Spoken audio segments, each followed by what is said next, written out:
What is up, everyone? Welcome back. So basically, this is part one of, or well, maybe kind of part 1.5 of the turbo project. Today we're going to take the whole engine apart again because I want to build it properly. This time I got some forged rods that I want to put in, and I want to put new bearings in it. I want to port the head. I want to have the head refreshed, the block honed, the block resurfaced. Basically, we're going to be doing everything properly. We're going to do it right, and we're going to make a fuck ton of power. So today we're just going to take the engine apart. We're going to do a teardown. I'm going to show you basically how these engines look inside if you haven't already taken one apart. We're going to measure the crank, we're going to measure the rods and find our bearing clearances. We're going to, maybe if we have time, we're going to port the head. We're going to do it ourselves. So basically that's all we're gonna have time for today. We're always on a time crunch, so yeah, let's just skip to taking this apart. I think I'm gonna do a time lapse, maybe something, I don't know. I got a makeshift stand over there so I can use the camera woman for some help. So yeah, that's pretty much it. We're going to start by taking off the accessories, the turbo, the manifolds, all the accessories basically. And then I think we're going to take the pan off, and we're going to take the front cover off, and then we're going to take the head off. We'll see how it goes. So yeah, that's pretty much it.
So when you buy this manifold, you might need to clearance, I don't know if you can see, you might need to clearance this part a little bit more, because when you go to put a nut on it, the nut actually doesn't clear all the way. It actually goes in on the little edge right there, the corners of the nut. So you have to clearance this just a little bit. I don't know if you can see, right in there. Because the corners of the nut, they go in right on that edge right there.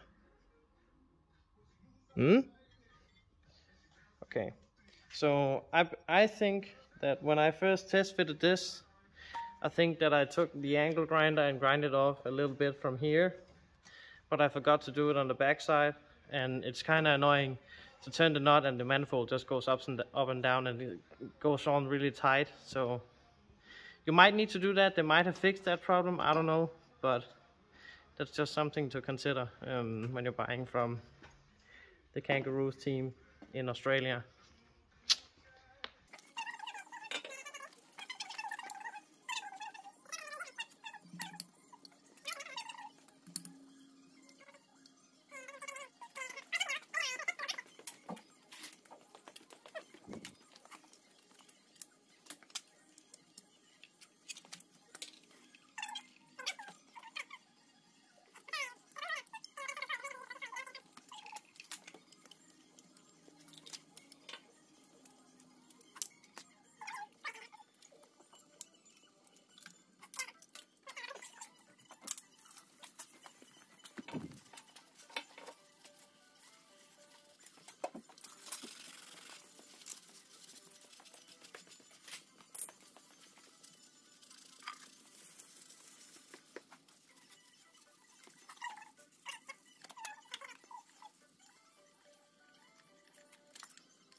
Okay, so now we have the block stripped down to a short block. I just started the E4 for a minute. Okay, so we have the block stripped off of all the main components. I got the head on the table. I have basically what you call a short block right now. So I removed basically the front timing cover. I removed the rear main seal cover thingy, whatever you call it. This thing. So I removed as much as possible to be able to access the crank, because we're going to remove the crank to measure it. And also we're going to remove the pistons and the rods. Basically we're going to strip the block of everything, so we just have the block, nothing else.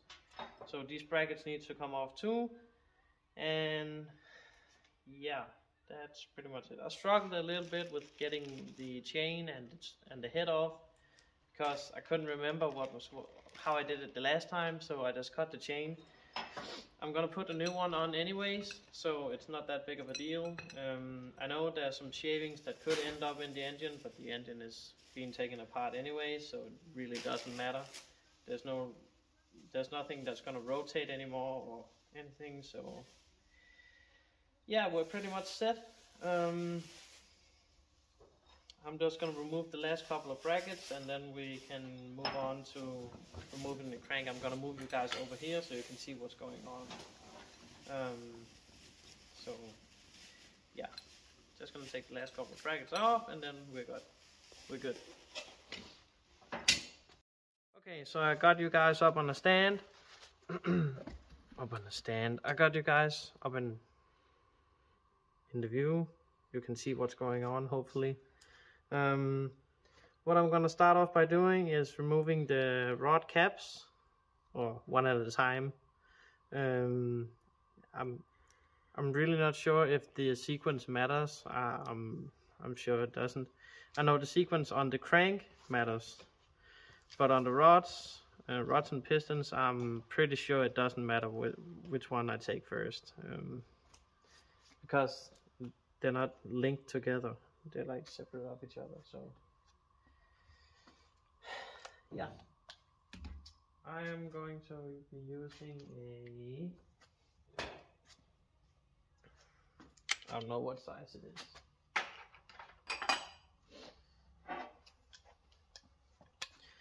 What you're going to be needing is a 10mm 12-point socket.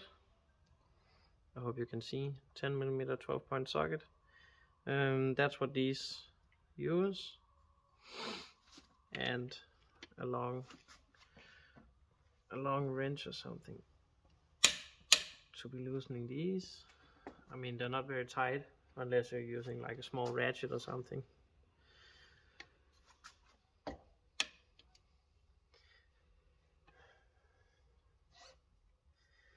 It's not that scary to do because this is my second engine, so if I fuck up, it doesn't really matter. So, but I could imagine if you have taken the engine out of your car and you're doing this, it's kind of scary, but not for me.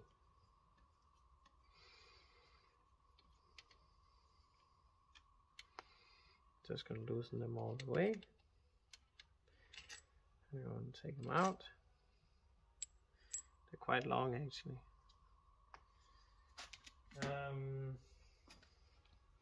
I haven't really found any schematics, or not schematics, I haven't really found any manual on the torque specs.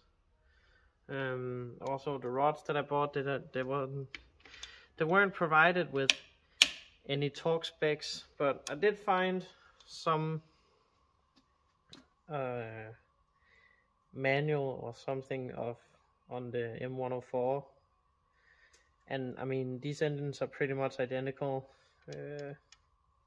on the inside, pretty much. They're not, I mean, except this is a 4-cylinder and the M103 and M104 is a 6-cylinder. But I could imagine that the torque specs are pretty much the same. There's also different torque specs for different bolts. So these bolts would have a different torque spec than ones that didn't have this collar right here. So, and don't reuse your bolts. Find some new ones, because these are also stretch bolts. There is some maximum length of the bolts that you're allowed to use. So you can reuse them, but I wouldn't. I mean, if you can find new ones, get new ones. Now I'm just walking in circles because I can't find my hammer. I don't know where I put it. It's right there. So I've been seeing a lot of people doing this, and they use the handle of the hammer to get these off.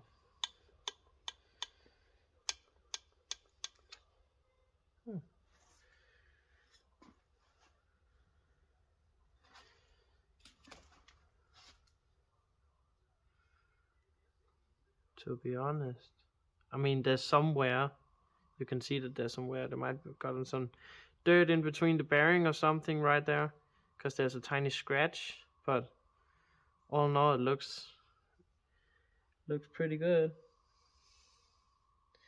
There's no noticeable wear on the crank, not that I can see of. I'm no expert, so I don't know.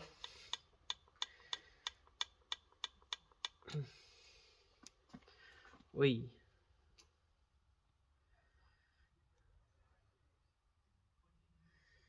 The crank doesn't look damaged, but the bearing does. You can see there's something that got in between the bearing and the crank. Can man see it? So that's not good, but it's not bad either. Oh well, it is bad, but the crank doesn't seem to have any sort of damage. So that's good. Is it the scratch? Right there. Okay. Oh, and also you should be taking note of where the rod caps come from. So I'm just gonna put these back temporarily, and I'm gonna write on them. I know there's a lot of oil, but that should be good enough for me at least. I'm not gonna be reusing these, so it really doesn't matter.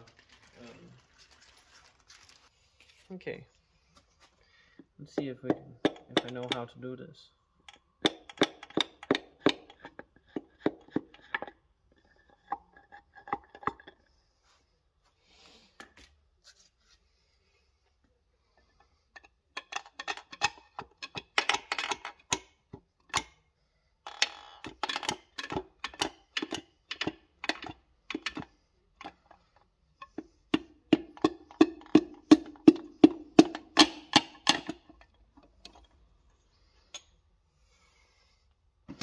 First piston ever removed from an engine, by me at least. But yeah, as you can see, the bearing is, I can even feel it with my finger. That really doesn't, I really don't like that. But the crank doesn't seem to have any damage, so. But it kind of scares me that it does have some damage.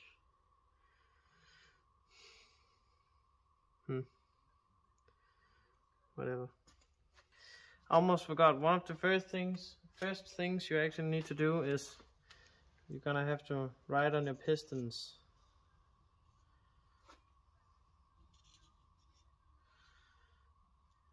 Already removed number 2, as you saw earlier. But write on them and make a little arrow that's pointing towards the front of the engine.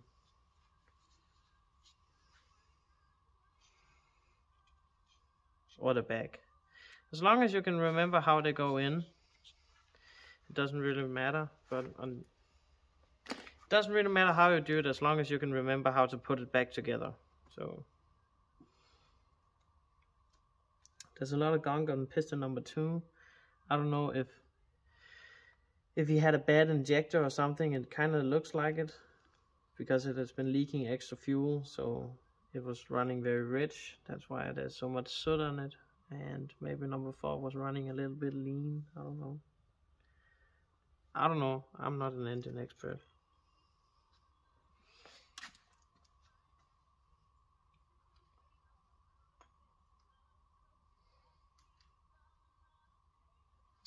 Also, the piston also seems to have some sort of scoring. That's not good either. Not a lot of good surprises. But the cross hatching looks good.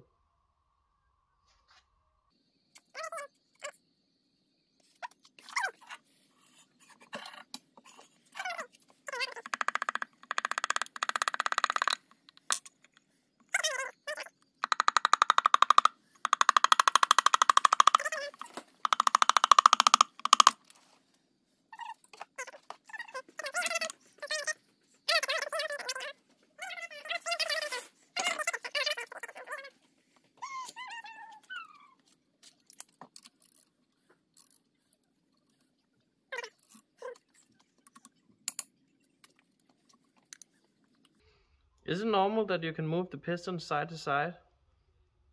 Or the rods? That doesn't seem very normal to me. This one isn't loosened. I haven't loosened this one. That does not seem normal at all to me. That's a lot of play.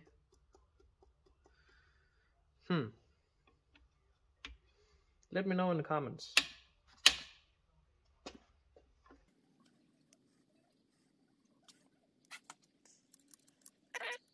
I really don't know much about engine building. I just saw a couple videos on YouTube on how to do it, and then I thought, I want to do that. That looks like fun.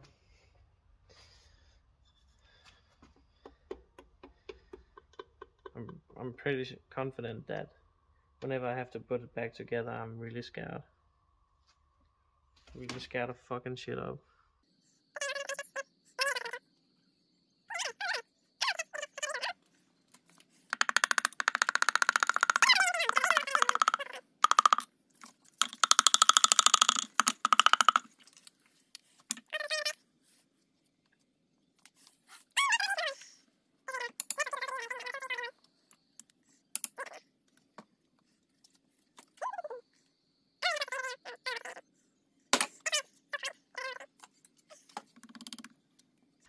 Ooh, number 1 doesn't look very good.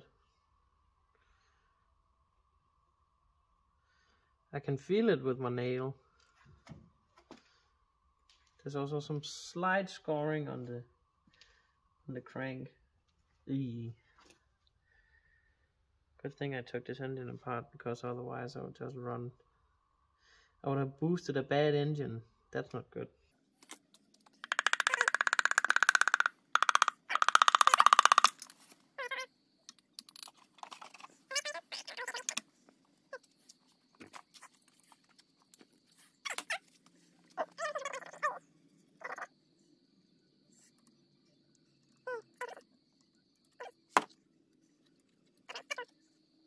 Okay, well, I know that the crank has to be resurfaced, so there's no need for me to measure anything on it, because of the scratch it has to be resurfaced, so, or ground down to, like, I don't know, a 0.25 oversized bearing or something.